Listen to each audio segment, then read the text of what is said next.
This is TWiT. This episode of Tech Break is brought to you by ACI Learning. Audit Pro from ACI Learning modernizes the way your team learns. Earn NASBA-approved CPE credits through engaging training curriculum led by highly respected industry experts. With more than a 90% completion rate, Audit Pro courses are proven to be the most effective and efficient way to earn your CPE credits. Learn more at go.acilearning.com/twit. I'm excited about some of these rumors. In fact, I've had to rethink my my Mac buying strategy based on one of these. Is this a surprise, Jason, that maybe the new 15-inch MacBook Air will have an M3 in it? I didn't think that was going to happen. I am not a believer, but it would be a big surprise for them to turn over from the M2 to the M3 in less than a year. Remember, that was a WWDC announcement last year of the M2. And so if the M3 is coming sooner rather than later, I'd be a little surprised. I think the real question is sequencing. Is this 15-inch MacBook or MacBook Air coming out soon? And then there will be a M3 version of the MacBook 13-inch MacBook Air that we know and love. According to the rumor. Summer. According to the rumor. But right. Yeah, that's, I guess, there will be for sure, but will it be this year? Will it be this summer? Will it be this spring? Right. Will but it be I guess my question is the sequence is, would you, if you're Apple, come out with this big 15-inch laptop that you want that's not a Pro with an M2, and then 3 or 4 months later go to M3? Yeah. Or would you hold off and release an M3 Air and the 15-inch together? And I think, from the outside, that's what it looks like. But from the inside, it may entirely be that the 15-inch was always intended to be the trail end of the M2 generation, and that the M3 generation would start with the Air. And, from the outside here, we look in and we go, well, wait, why don't you ship those things together? And so now we've got two rumors, one of which says they're going to ship together as M3 laptops, and the other says, no, this 15-inch is much further along, and it's going to come first, and it'll be an M2, which I think is reasonable. But the only thing is, if you're Apple, you might say, well, are we not going to sell as many of these because we're going to eclipse it with the M3 in a few months? And I that's a good question, because I think ideally they would ship them together, but it may be that the truth is that they needed the extra time after they shipped the 13-inch to ship the 15-inch, and do they want to wait until the summer? I don't know, but I mean, it's exciting that the idea that the M3 could be coming at the 3-nanometer process, maybe even ahead of where the iPhone chips have been, which would be a first for the Mac version of Apple Silicon. Yeah, that would be an interesting statement, because right now it's a laggard, right? You put it first in the iPhone, and then you put it in the Mac late, like a lot later, maybe a year later. And that's even though we know they're different, they're really different chips. It would be kind of nice for the Mac to get the pride of place for once. Yeah, it would be great. And for people who might say, well, what about the iPhone? The iPhone's the most important. The fact is the iPhone uses an A chip, right?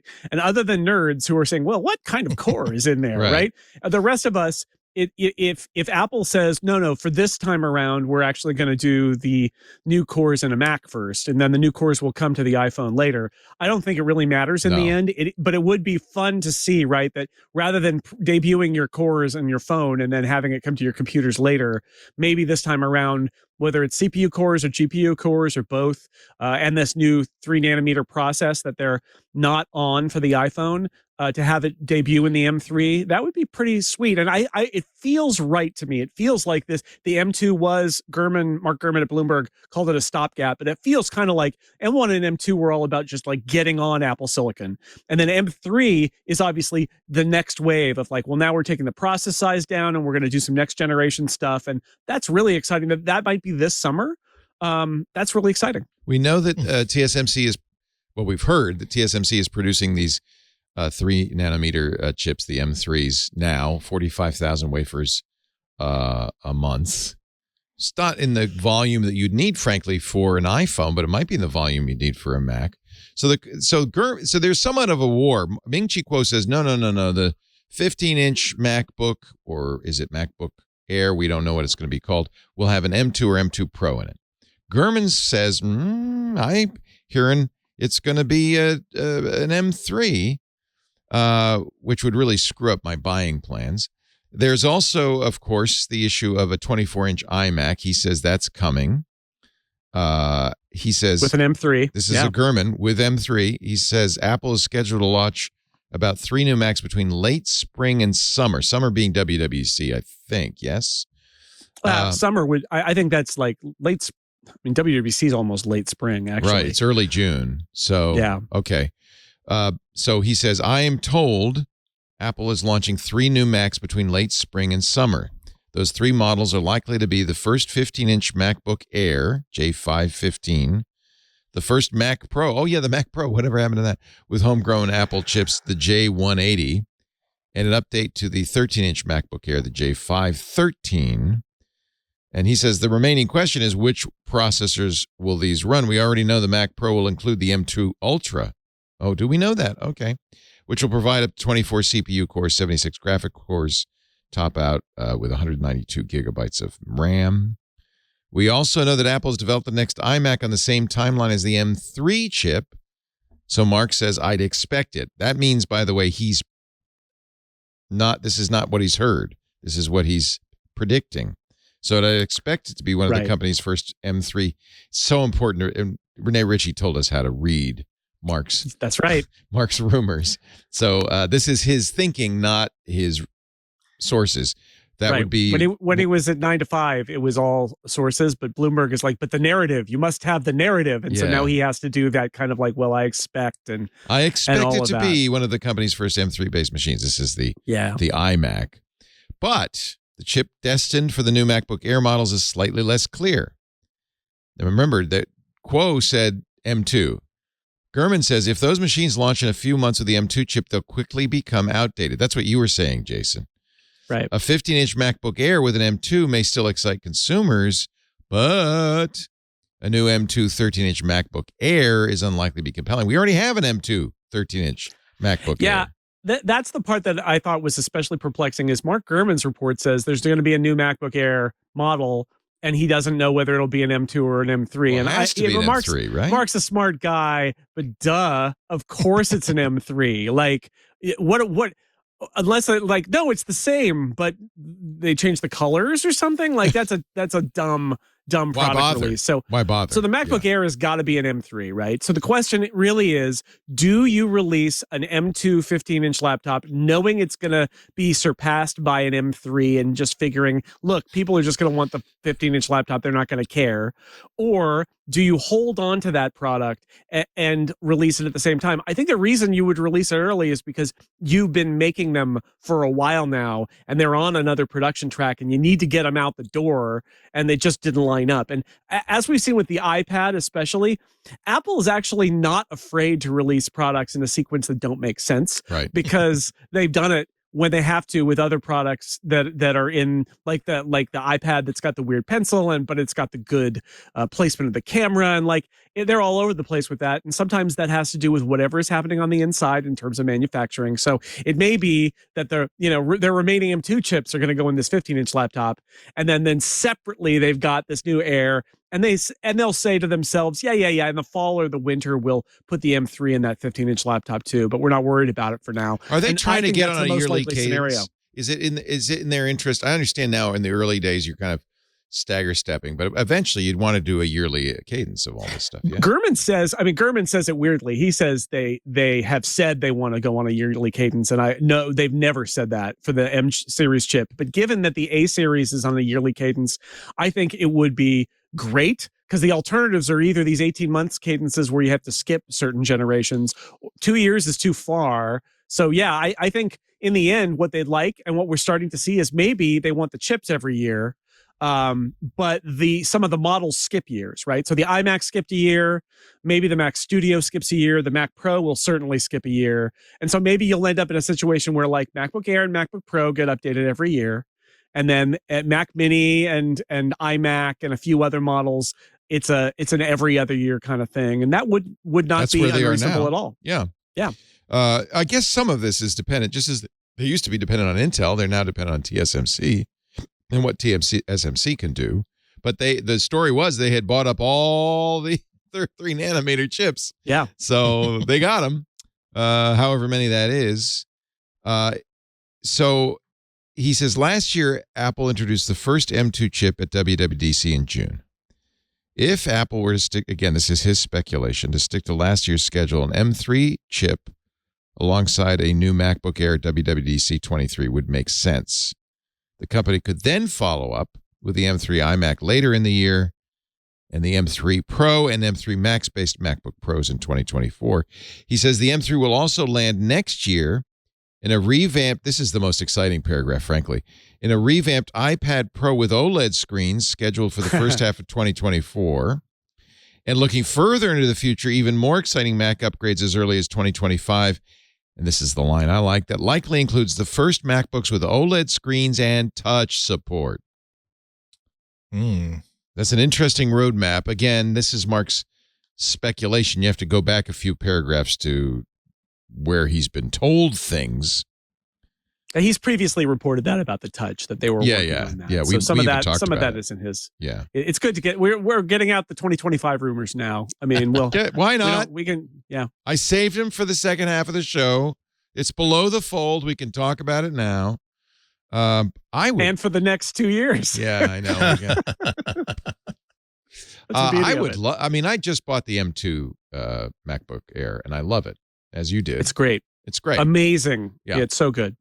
But boy, I also was, I would have if I could have, but I needed it. But I would have held off for an M3. I'm very excited. I feel like the M3 is the next big leap, not the M2. The M2, as you said, is a stopgap. And when you get to the bottom of the list, it's always that, do you need a Mac now? Yes. Okay, then get a Mac now. There's no need here. There's no need here, Andy. So long as you didn't find that one page on the Apple Store that still has an Intel CPU in it, there's nothing. Because it would bum me out if they came out with an M3 based Mac Mini like in October, because I'm almost certainly going to be buying one like in the spring. But it's like I so desperately need a Mac Mini right now, and it's going to be so much of a leap over what I want to do, and it's going to have a good 5-10 years worth of life with it. Yeah. But again, if they say, oh, Andy bought his Mac in April, time to introduce a new one in May. Well, that was my life story for decades, right? and I it's think hard not to take that personally. Yeah, I think that what I really love about the Mac Minis, and I have so many of them, is that you buy them, they still do what you bought them to do. You can use them. I literally have one here that is 12 years old. Wow. And what it does is this. See, this is my little illustrator. Yeah. That's all it does. It sits there, and 12 years later, we have an old one in the conference room for our Zoom meetings. They're great. They don't have to do all the other things. I didn't pay extra. I paid for a CPU and some connections, and some, and I buy them all the time, and I buy them without a lot of regret, because I know that I'll just keep using them for what they're good at. And the M1s and and I now have an M2. I'm going to use them I'll use them for another decade. Part of the excitement about getting a new Mac Mini is knowing that my 2012 Mac Mini that's going to be replacing won't be going into storage or won't be given away. The excitement is, what can I use this Mac Mini for if it's just something that's going to be on all the time and able to do just background processes? It's like, do I dare have a Mac Mini as my Plex server? Like, no, that's not enough. That's not enough for it to do. Let's have it. Yeah, it's exciting. It's because we had kits that had 12 Mac Minis at a time, because they're just glue. They did all of our scopes. Audio scope. There's Mac Minis for the audio scopes, a Mac Minis for the video scopes, Mac Mini for all these other things, and so we just have them. We're awash with Mac Minis, and we have been for the last decade. And they're just, again, that's why I'm always like, this is the easiest thing for me to buy, and then everything else, I'm like, well, how long is that going to last, and what am I going to do with that? So the 13-inch MacBook Air with the M2 came out in July. So it would be almost a year if they announced an M3-based version in June. At WWDC, which is when they announced the Air. It would be exactly doable. A year. Yeah. Yeah, for sure. And then a 15, it would make sense to wait till then. Here's the problem. Ross Young, another supply chain guy who's usually very accurate, says the 15 is going to be in April. So, and they're looking at the factories, right? So unless something weird happened, and there's no M3 wouldn't be ready for it couldn't April, be an right? M3 if that's the case. Yeah. Yeah. If they're building them now for an April release, He's turning into Jim Dalrymple. There's his tweet. Yep. Yep. He forgot to renew the trademark. So I don't know. What do we think? What is our consensus? I'm going to assume that you don't have the same sources as Gurman. Russ Young isn't calling you on the phone. No, I'm not. I'm not rooting around in those factories Yeah. either. But my gut feeling is that 15 has been rumored for so long, so it's reading the rumors, right?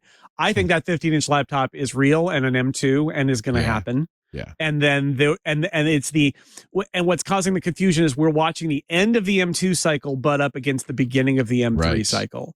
And so this is a follow-on. Remember that Air got really delayed too. So I suspect that the Air's delay led to the 15-inch laptop delay and has slid it all the way back to almost when they're ready to turn it over to M3. But that's my guess. And I think the truth is, and somebody in our IRC chat said this point, and I think they're absolutely right. People who are buying Apple's consumer level laptops, the MacBook Air, whether it's the 13 or the 15, do not deeply care about specs at a level where they're going to necessarily shy away from an M2 15-inch laptop just because there's also an M3 13-inch laptop. Because what's going to motivate them to buy that 15-inch laptop is not M2 versus M3, it's the screen size, right? That's what's going to motivate them. So I think that in the end, they won't lose a lot of sales for that. So I think that's most likely. And then the 13-inch will just get the M3 this summer and motor along. I mean, I think when you're buying it, I mean, with the Air, I think a lot of the consumers are just looking at what bag it fits in. Like does it, does it like, I mean, because I have a bag that doesn't, the reason I got the 14 inches, I have a bag that doesn't fit the 16 inch. Now I'm not happy with the 14 inch for me, but I bought it. Never let your bags dictate your purchases. If you're not a pro, though, if you're not a pro, they all do what you want if you're not a pro. So and I think that's the motivation behind that 15-inch laptop, if it does exist, is it's just like some people just want a bigger screen. They don't want to pay $2,000 for a MacBook Pro, a 14-inch or even more for the 16-inch. They just want a bigger screen what, and probably it comes from people buying the MacBook Air and Apple going to them in a survey and saying like, what would you change? And the answer being, I'd like a bigger screen, right? And they're like, okay, that's an interesting idea. So I think it'll just be, I mean, I'm curious what Andy and Alex think, but if I had to bet, that would be my bet, is that it's just going to be an M2 and they'll do the M3 later.